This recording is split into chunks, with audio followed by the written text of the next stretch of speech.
Today I'm going to tell you the worst part about electronic drum kits, in my opinion of course, and no, it's not the sounds. And we're going to get into it as soon as I shout out today's patron, and that patron shout out goes to Edith Frost. Thank you so very much for the support. Let's get started. So we are in my studio right now staring down my Roland TD-17 KV. I actually picked up this drum kit back in 2020.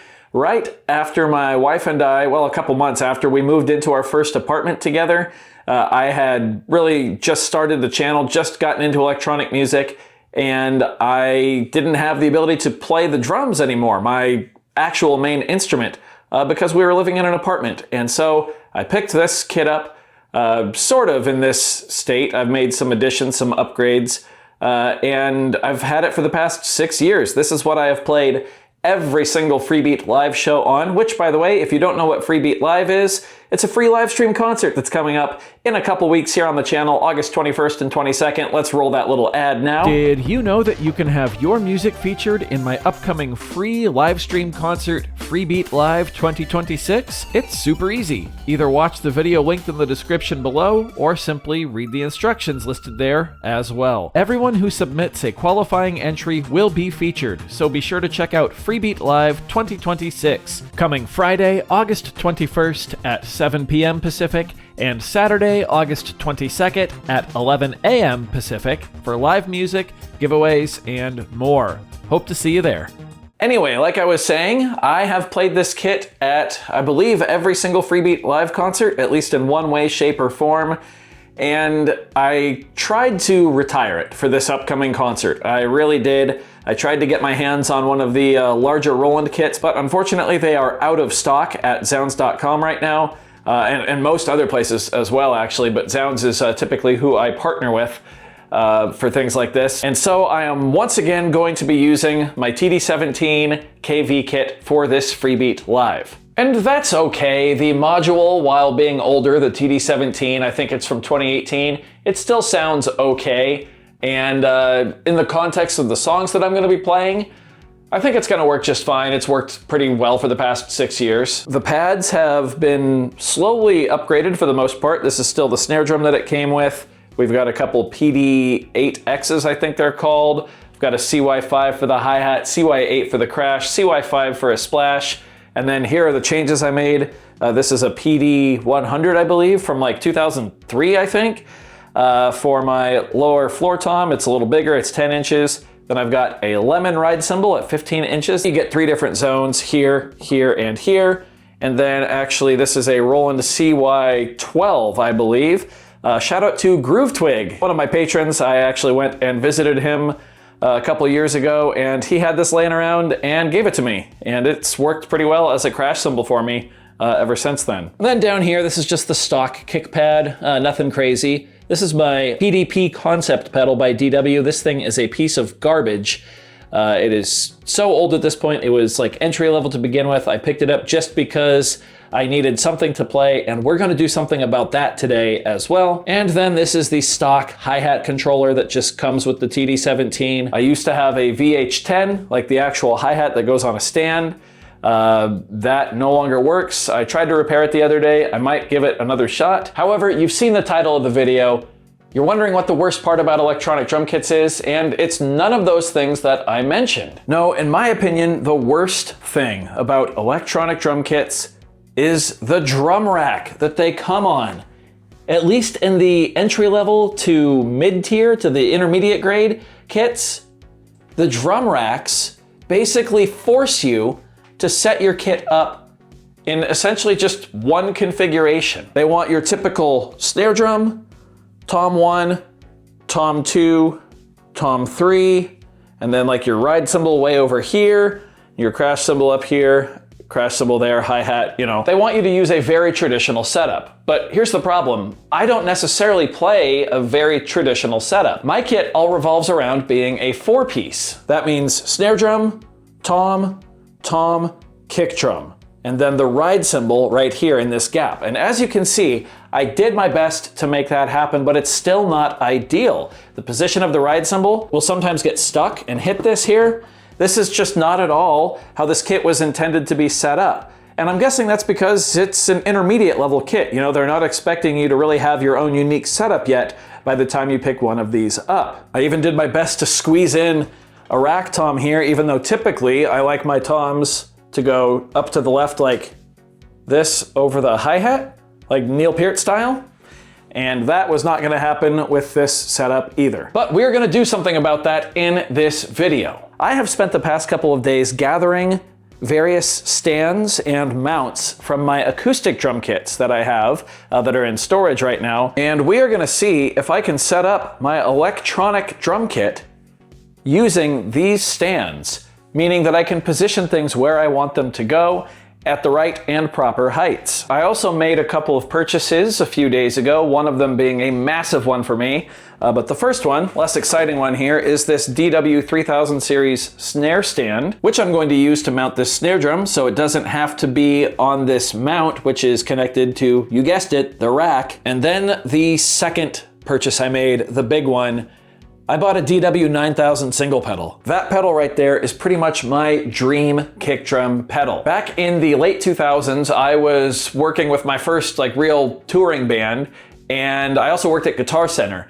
I went and bought the DW5000 pedal and fell in love with that. I just beat that thing to hell over the next 5-6 years, and I didn't really take great care of it either, so it sort of fell apart. But when I was working at Guitar Center, the DW9000 series pedals came out, and I remember trying them and being blown away at how smooth they were.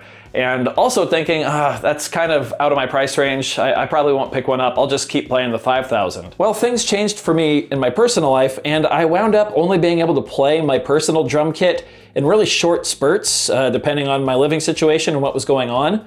So I just picked up this PDP concept pedal for like $60 in 2013 as something to hold me over.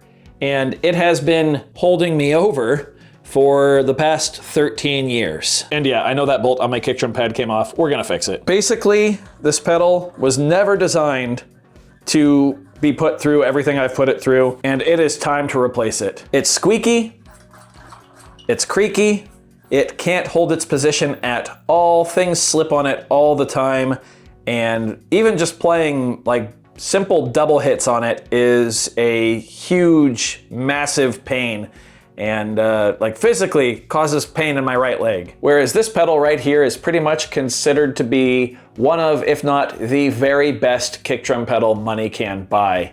And I am so excited to get into it. But first, I'm going to take all of these drums and cymbals off, as well as the module, and just get this thing so it's down to the rack, which I will then move out of the room, and I'll talk to you when it's just a pile of drums and cymbals. Fake drums and fake cymbals at that. By the way, if you're wondering what this piece of wood is here, I actually made it in a video a couple months ago. This is just a little stand for my SP404 Mark II, which should be making an appearance by the end of the video. All right, let's take these drums and cymbals off. I'll see you when they're just a pile on the floor. Okay, so there is the rack, and then here is everything taken off of it. I've already come across a couple dilemmas. The first one being that in order to mount the Roland cymbals onto a cymbal stand, you have to have a cymbal stopper, which is this black thing here. It's a proprietary Roland design, and it used to be that these would come off the cymbal stands. In fact, I actually have one spare right here, and there's another one on the stand that I had the splash cymbal mounted on. But on the newer arms, it appears that they are just stuck on there. It's that way for both crash cymbals as well as the ride cymbal mount there. So that is not great. However, I do think that this piece will actually fit inside a normal cymbal stand. So if that works, we will be good to go on the cymbal arm situation. Now the next problem comes in the form of the module mount, this thing right here, because this clamp only clamps onto these huge rack arms. And actually, if we take a look here at what I used to mount the SP404 Mark II, it's the same exact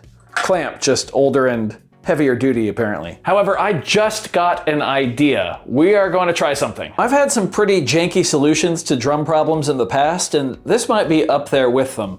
But I need a way to get one of these big pipe pieces from the rack onto a normal cymbal or drum stand. And I think I may have found a way to do that. So I took this clamp off. This is what the SP404 Mark II was mounted to. And here I've got a traditional cymbal stand. I can take this side of the clamp, oop, that's upside down. I can take this side of the clamp and attach it to the cymbal stand, and then take a piece of this rack, like this piece right here. We'll take this clamp off, maybe save it for something else too, you never know.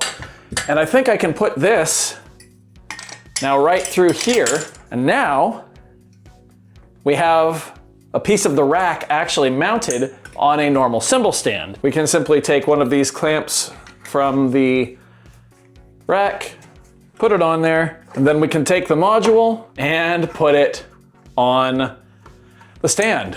Now this is all sorts of backwards, but the concept works, and if we get it tight, I think it's gonna be pretty sturdy. Cool, the SP404 Mark II will also mount to this, no problem. Now let's test one more theory here. Let's remove this upper pole here, and let's try to put one of these cymbal arms into this stand and see if it fits. And yes, it certainly does.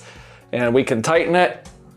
And yeah, okay, cool. Well, in that case, we should be able to go ahead and get this done. So I'm gonna get the rack out of here and then position the stands, and I'll check back in with y'all. All right, I realized I can't go any further without unboxing the snare stand. I just realized this is like my first actual snare stand that I've personally owned that didn't belong to a touring band or a studio. The other snare drum stands I've always had have been like super budget ones. And granted, this one isn't anything fancy. The 3000 series is GW's kind of lightweight series, but it's gonna be a heck of a lot more sturdy than my Sound Percussion snare drum stand from 2008, which I'm pretty sure was a Guitar Center house brand. Oh yeah, look at that. Nice, let's put it together. All right, the snare drum stand is built, and we had a bit of a scare. It's almost not tall enough because of how shallow the electronic snare drum is. This won't be a problem if I get one of the bigger Roland kits in the future, but yeah, it's almost not tall enough. It can't go any higher, and it's about a ½ inch lower than where I would normally like it. But it is an incredibly sturdy stand. And again, this wouldn't be a problem with a real snare drum. And now I think it's time to move on to the kick drum. I'm not sure if I'm not sure if I've done a good job of conveying just how excited I am for this pedal. I mean, this is a huge upgrade. Look at that, beautiful. It's a strap for the bag. There's our beater and the nylon strap, because it can also switch from a chain drive to a nylon strap. So this thing has more features than I even know how to adjust. There it is side by side with the concept pedal. And as you can see, it's actually a little smaller, but it's going to be so much smoother, it's not even funny. Let's go ahead and peel this off here.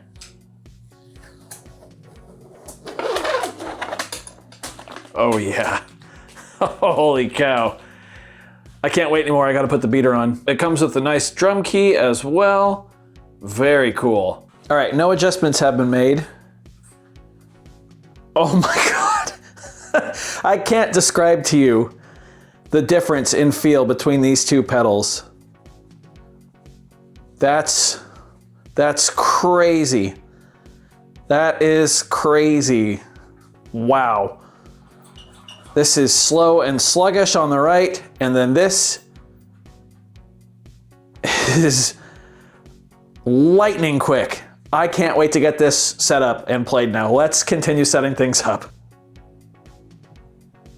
Boom, there we go. So I may have gotten carried away and just gotten into the flow and forgot to film, but I think we're pretty much done other than wiring the kit up and testing it. I've actually sat down and just played on the pads, you know, no sounds or anything like that, and it feels very good. I know if you're not a drummer, or even if you're a drummer, this kit layout might look a little weird, and I am still adjusting some angles, but it feels very close to what my acoustic kit feels like. Missing another tom up here, missing some more cymbals over here. I have typically 2 Chinas, another splash, a pair of X hats there, and then typically up top here I have another piccolo snare drum as well. But this is feeling very, very good. You can see just how much larger the overall footprint is. And I've been able to space things out like an actual drum kit. I'm no longer imprisoned by the rack system. And if you look, I was even able to get the module and the SP404 Mark II stand down there. Now, the hi-hat stand is an area of contention. I either need to get my VH11 hi-hat fixed and put it on my DW5000 stand, or I guess just wait until I upgrade my kit to the full bigger Roland one, hopefully sometime soonish in the future, because this down here, this situation is not cutting it at all. I did run into some trouble using the DW cymbal stands. Turns out the Roland stoppers don't necessarily fit perfectly on them. The only one that I actually wound up having to use with it is this lemon cymbal here. I won't take it off underneath, but it will rotate if I spin it hard. So that's interesting, especially because Roland bought DW, so they're the same company. I would love to see some more compatibility there betwixt the parts. I did mention another tom up top and possibly a pair of like X-hats or extra cymbals on the right-hand side. I am out of inputs on the TD-17 module. And what I could do is, instead of assigning some sounds to the rims of toms, I could actually take those and trigger them via MIDI and then plug in another module and plug more drum triggers into that, and then connect the two modules via MIDI and trigger this one via MIDI, all those sounds, you know. Unfortunately, the TD-17 only has USB MIDI in. It only has 5-pin out. And my Morningstar MC6 Pro is out in the Beat Barn as part of the live rig, which would be the host device I would use. So I think I might just make do with this kit configuration, at least for the Freebeat live show. But yeah, I'm gonna grab the SP404 Mark II, plug it in there, and do a bit of drumming. We'll record it, and obviously I'm gonna wire the kit up too, and that's how we'll wrap this one up.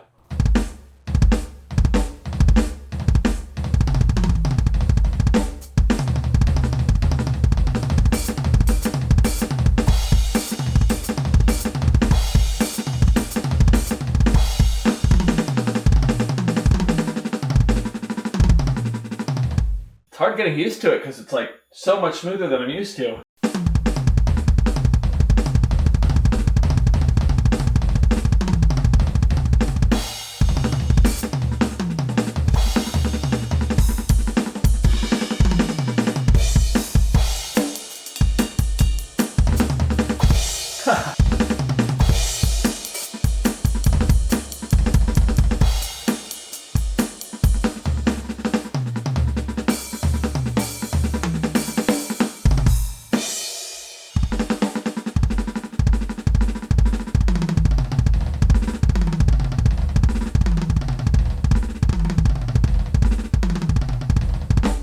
It's gonna take some getting used to.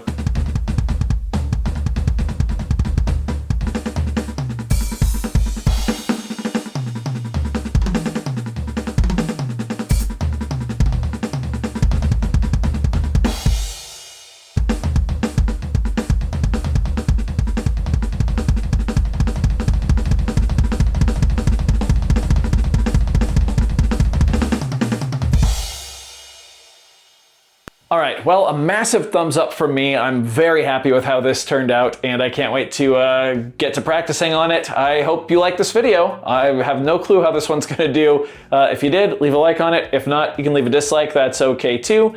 Doesn't hurt my feelings, just makes me try that much harder next time. Either way, be sure to hit that subscribe button, ring that notification bell. Thank you all so very much for being here. Thanks for watching. We'll see you next time. Bye.